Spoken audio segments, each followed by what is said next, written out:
Olá, pessoal do terceiro ano A e do terceiro ano B da Escola Cândido Mariano. Sou a professora Ellen e nós vamos continuar o nosso conteúdo aí do terceiro bimestre. Hoje eu vou gravar dois vídeos para vocês, um sobre corrente elétrica e tensão elétrica e o outro sobre a primeira lei de Ohm. Bora lá? Então, vamos relembrar, né? Porque isso aqui vocês aprenderam lá no primeiro bimestre, quando a gente ainda ia para a escola. Os condutores elétricos, né? Lembram deles? Então, nos sólidos que possuem elétrons livres, como os metais, é possível que a carga elétrica seja transportada através deles. Por isso dizemos que são condutores de eletricidade. Então, lembrem-se, os metais são bons condutores. Em um condutor metálico, os elétrons mais próximos de seus átomos são fracamente ligados ao núcleo e recebem o nome de elétrons livres. Esses elétrons livres que são responsáveis, né, por essa transmissão aqui de energia, vamos dizer assim.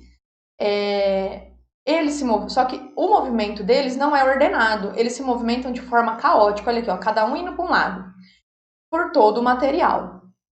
O que isso tem a ver com a corrente elétrica? Quando nós ligamos esse condutor a uma fonte de energia, como uma bateria, por exemplo, essa movimentação ela se tornará ordenada, ou seja, a gente vai estabelecer uma corrente elétrica, cujo sentido, por convenção, é o sentido oposto ao movimento dos elétrons livres. Então, ó, os elétrons se movimentam da esquerda para a direita, a corrente, por convenção, é da direita para a esquerda, certo? E tem como a gente calcular a intensidade dessa corrente elétrica. A intensidade média da corrente elétrica é dada pela razão entre a carga, né, a quantidade de carga que está passando por aquele condutor, em um determinado intervalo de tempo. Quanta carga passa pelo condutor e em quanto tempo? E isso é a corrente elétrica, né, a intensidade da corrente elétrica. Então, aqui está o que é cada item, né, dessa equação. Então, a corrente elétrica é o único que vocês estão vendo pela primeira vez. Então, a corrente elétrica no Sistema Internacional de Medida tem como unidade de medida o ampere, tá certo? É isso aqui, é a crase para o lado esquerdo aqui mesmo, representado pela letra A maiúscula. O que é a quantidade de carga e o ΔT é o tempo. Então, a corrente, um gráfico, né, um diagrama da corrente pelo tempo, o que nós temos abaixo dessa linha é a quantidade de carga. Então, se tiver um gráfico, ó, a quantidade de carga ela é numericamente igual à área. Que tipo de diagrama? De I, ou seja, da corrente, pelo tempo. Observa, isso aqui não é uma equação linear, né? Ó, se a gente colocar o Q isolado, I vezes ΔT. I vezes ΔT. Então, o que está abaixo dessa linha, né, toda essa área, é numericamente igual à carga. Então, vamos para o nosso exercício resolvido 1. Então, o primeiro exercício está assim, ó. Sabendo-se que 7,5 vezes 10 elevado a 21 elétrons passaram por uma seção de um condutor metálico em 2 minutos. Determine a intensidade de corrente elétrica. Então, bora lá. Eu usei a mesma folha aqui para fazer os dois exemplos para economizar papel. Esse aqui por enquanto. Nós vamos nesse aqui, ó, exemplo 1. Então, o número de elétrons, 7,5 vezes 10 a 21 elétrons, é o N. O ΔT é 2 minutos, porém, no sistema internacional a gente tem que usar o segundo, então 2 minutos equivale a quantos segundos? 120. A carga elementar vale 1,6 vezes 10 a menos 19, eu quero saber quanto vale a corrente.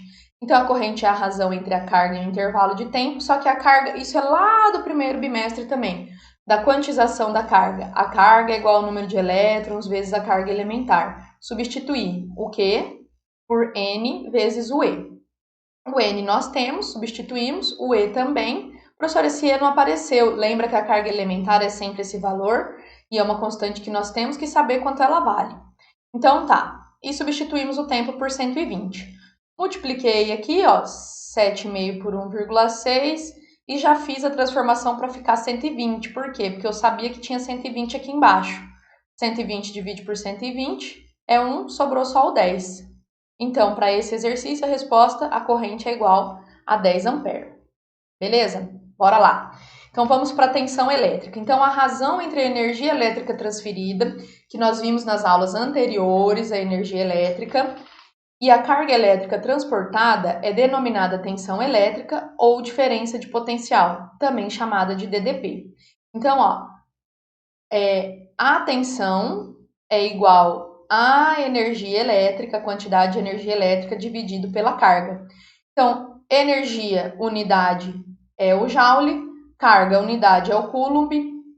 Tensão elétrica, unidade, é o volt. Isso aqui nós vimos na aula anterior. E para encerrando o nosso vídeo, na verdade eu falei que eu ia fazer 2, eu vou fazer um vídeo só. A resistência elétrica é a resistência à passagem de corrente elétrica oferecida por um condutor, devido à interação entre os portadores de carga e átomos constituintes dele. Durante essa interação ocorre a transformação de energia elétrica em energia térmica. A esse fenômeno damos o nome, né? Esse fenômeno é conhecido como efeito Joule. Então passou energia pelo um resistor, ele aqueceu, então ele transformou energia elétrica em energia térmica, em calor. Esse fenômeno a gente conhece como efeito Joule. Então, ó, resistência elétrica. Então, a resistência elétrica, ela dificulta a passagem de corrente, ela dificulta a passagem daquelas cargas, certo? Então, nós temos, né, aqui a representação. Um resistor pode ser representado por esse dentinho aqui ou por esse retângulo. São as duas representações que nós temos para resistores. Então, a função deles é transformar energia elétrica em energia térmica. E aí nós temos a primeira lei de Ohm. Então, quando a gente tem uma diferença de potencial, olha aqui, ó, entre esse ponto e esse ponto, há uma diferença de potencial. Há uma diferença de potencial entre as extremidades desse condutor, né, que é a resistência. A gente estabelece uma relação e por esse condutor vai passar uma corrente elétrica. A diferença de potencial, ela é igual a resistência vezes a corrente que atravessa esse resistor, certo? Então, a unidade aqui é o volt, a unidade de resistência é o ohm e a unidade de corrente é o ampere. E aí nós temos os condutores que são ômicos e os não ômicos. Nós vamos ver o ômico. Então, quando a relação entre o potencial, diferente potencial, e a corrente for linear, aqui ó, deu uma linha essa representação, a gente diz que esse resistor ele é ômico. Se não for, isso aqui será uma curva, mas nós não vamos ver agora. Então, onde a gente vê as aplicações aí da tensão elétrica e dos resistores? Então, a tensão elétrica é uma grandeza utilizada no nosso cotidiano e a gente costuma chamar ela de voltagem. Ela é utilizada para especificar as fontes de energia, entre as quais podemos citar as pilhas, as baterias, as tomadas, certo? Então, a diferença de potencial ou tensão elétrica, ela está presente no nosso dia a dia nesses três exemplos aqui. E o resistor também está bem presente no nosso dia a dia. Como a gente viu, qual que é o objetivo dele? Transformar a energia elétrica em energia térmica.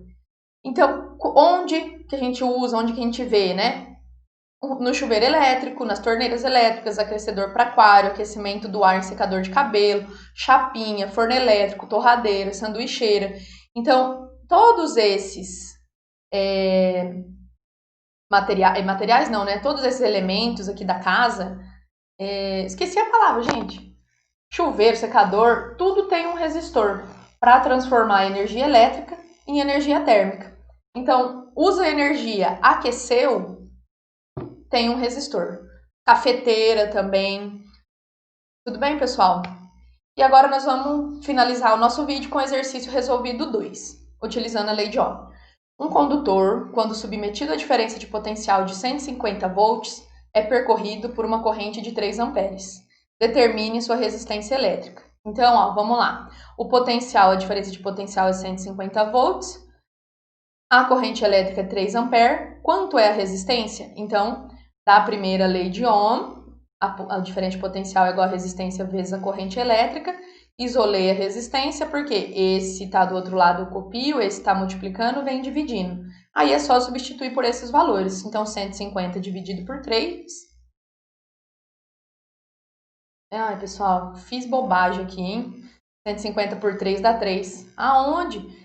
Né? Então, 150 dividido por 3 é 50, né? Vou arrumar no material aí para postar para vocês. Então, ó, é 50 ohms, certo?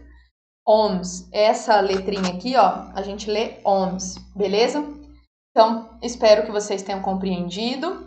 Bons estudos. Até a próxima. Tchau, tchau.